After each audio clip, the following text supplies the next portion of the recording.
नमस्कार दोस्तों, नमः शिवाय। जीवन ज्योति चैनल में आप सभी का हार्दिक स्वागत करती हूँ। दोस्तों, यदि आप मेरे चैनल पे नए हैं तो निवेदन है कि प्लीज़ मेरे चैनल को ज़रूर सब्सक्राइब कर लें, लाइक और शेयर भी करें। वीडियो पसंद आता है तो कमेंट के माध्यम से मुझे ज़रूर बताएं। बेल आइकन को प्रेस करना बिल्कुल ना भूलें। आइए आज हम सभी मिलकर बात करते हैं जीवित पुत्रिका व्रत की, या इसे जिउतिया व्रत भी कहते हैं। हमारी सभी माताओं और बहनों को जीवित पुत्रिका व्रत की हार्दिक शुभकामना।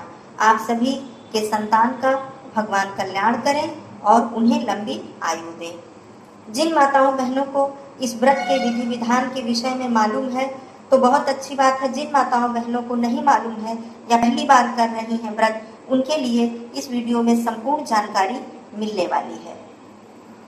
पहले मैं बता दूं कि यह व्रत आश्विन मास की कृष्ण पक्ष की अष्टमी तिथि के दिन रखा जाता है। यह व्रत 2022 में 18 सितंबर को पड़ रहा है, तो 18 सितंबर को यह व्रत इस वर्ष रखा जाएगा। जो माताएं बहनें इस व्रत को धारण करेंगी उन्हें सप्तमी तिथि के दिन रात से ही सात्विक भोजन करना होता है और मन ही मन इस व्रत का संकल्प लेना होता है। कुछ जगहों के हिसाब से कुछ परंपरा में थोड़ा बदलाव होता है, कहीं कोई परंपरा होती है, कहीं कोई परंपरा, लेकिन मुख्य रूप से नियम एक ही जैसे होते हैं।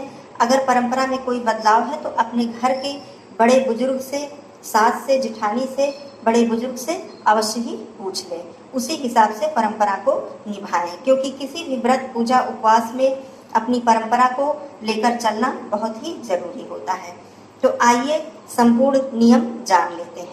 हमारी माताएं बहनें सप्तमी तिथि के दिन रात में ऐसा भोजन करें जिससे कि उनको शक्ति मिले, एनर्जी मिले। पौष्टिक भोजन करें, ज़्यादा तला हुआ या मसाले वाला भोजन न करें, क्योंकि अगले दिन सूर्योदय से लेकर नवमी तिथि के लगने तक पानी भी ग्रहण नहीं करना होता है। पूरी तरह से निर्जला यह व्रत रखा जाता है और सूर्योदय जब हो जाता है, नवमी तिथि लग जाती है, तभी पानी पीना होता है। यदि कोई विशेष परिस्थिति है, किसी का स्वास्थ्य नहीं ठीक है तो अलग बात है, नहीं तो माताएं और बहनें इसी प्रकार से यह व्रत रखती हैं और अपने पुत्र की लंबी आयु की कामना करती हैं। यह व्रत जब आप सप्तमी तिथि के दिन, हमारे यहाँ यह परंपरा है और बहुत सी जगहों पे परंपरा है, जो सरपुतिया की सब्जी होती है, कहीं कहीं उसे सतपुतिया कहते हैं, भोजन में जरूर शामिल किया जाता है। इसको खाकर ही इस व्रत का प्रारंभ किया जाता है। तो रात में आप सात्विक भोजन करें, साधारण भोजन करें, पौष्टिक भोजन करें, लेकिन यह सरपुतिया की सब्जी जरूर शामिल कर लें। इसको खाने के बाद रात में आप सुबह भोर में 3 से 4 बजे के बीच पानी वगैरह जरूर पी लें, क्योंकि अगले दिन से लेकर नवमी तिथि तक आपको पानी नहीं पीना होता है।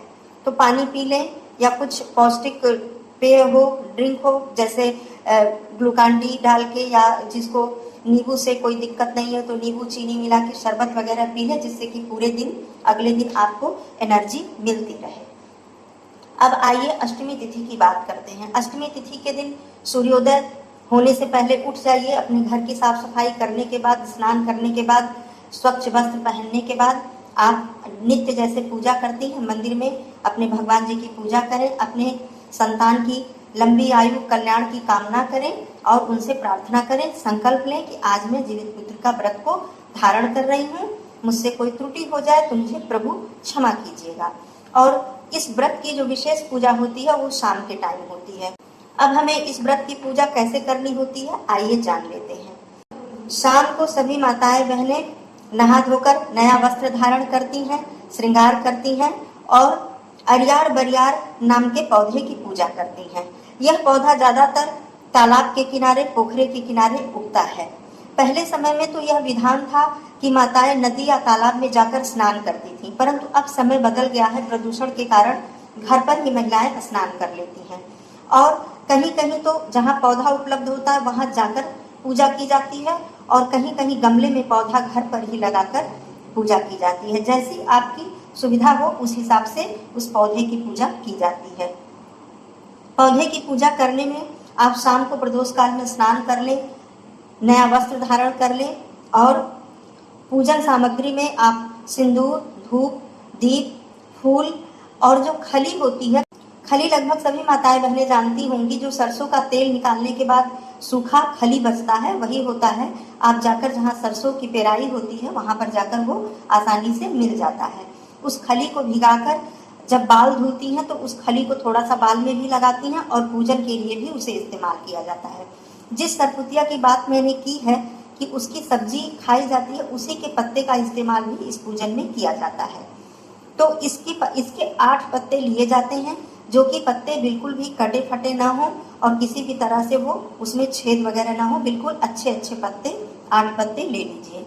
एक महिला के लिए 8 पत्ते, अष्टमी तिथि होती है तो 8 पत्ते का विधान है। 8 पत्ते आप ले लीजिए, खली भिगोकर ले लीजिए, लाल सिंदूर ले लीजिए, धूप दीप ले लीजिए, पुष्प ले लीजिए, अक्षत ले लीजिए, जल ले लीजिए।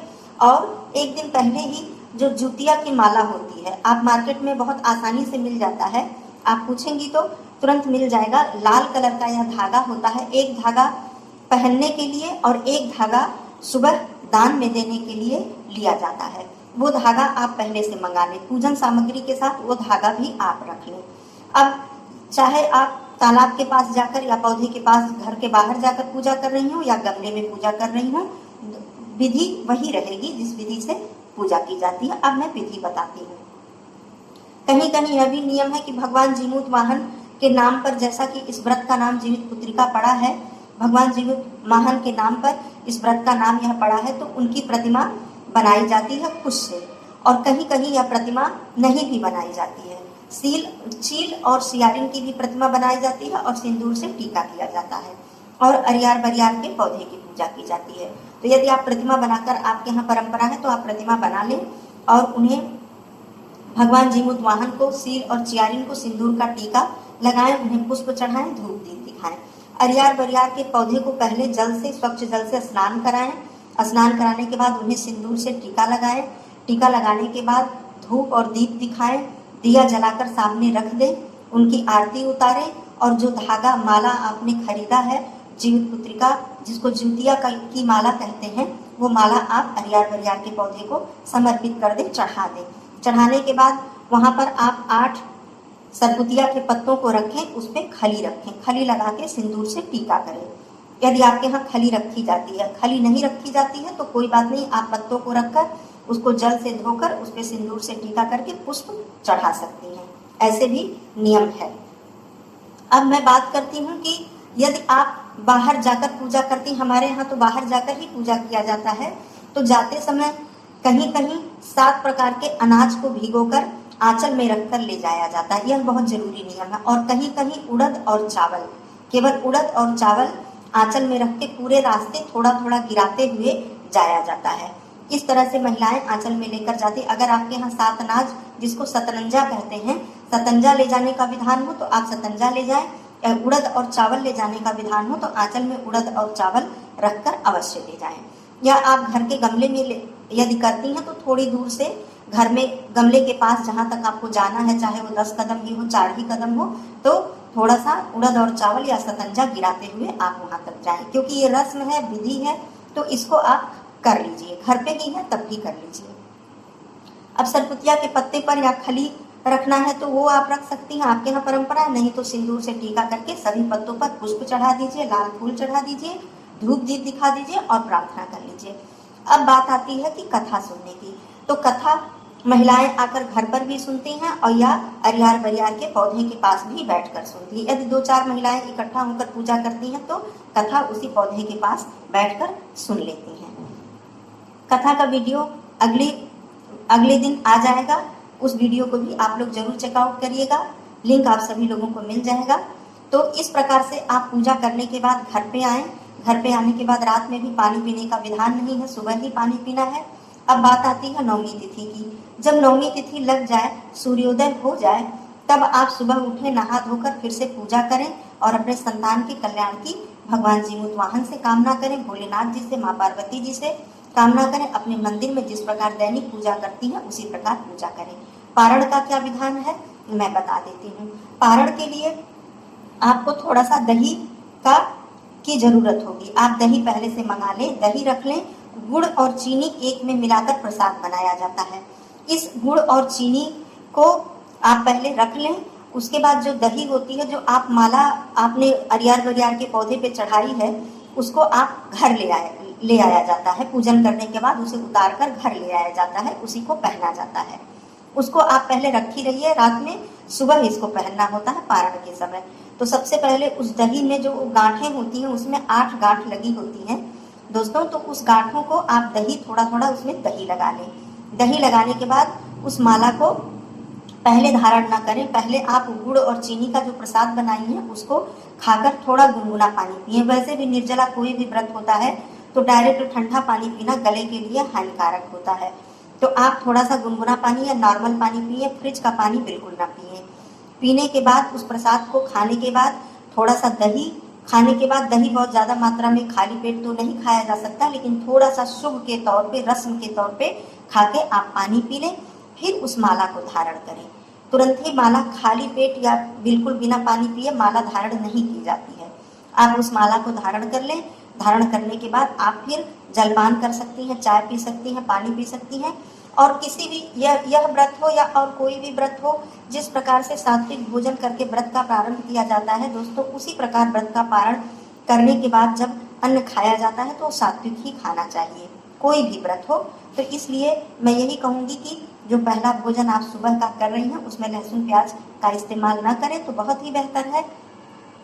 आप भोजन करें, सात्विक भोजन करें। उसके बाद दिन में या शाम को जो भी आप खा पी सकती हैं, जो भी आपके यहाँ खाया जाता है, कोई दिक्कत नहीं है, लेकिन सुबह पारण के समय आप सात्विक भोजन करें। इस प्रकार जीवितपुत्री का व्रत संपूर्ण होता है। यदि कोई बात रह गई हो, पूछना हो, तो कमेंट के माध्यम से आप पूछ सकती हैं, मैं उत्तर देने का पूरा प्रयास करूंगी। आशा करती हूँ कि यह जानकारी आप सभी लोगों को अच्छी लगी होगी। मेरी माताएं और बहनें इस व्रत को करें और भगवान जीमूत वाहन सभी के संतान का कल्याण करें। नमस्कार दोस्तों, नमः शिवाय।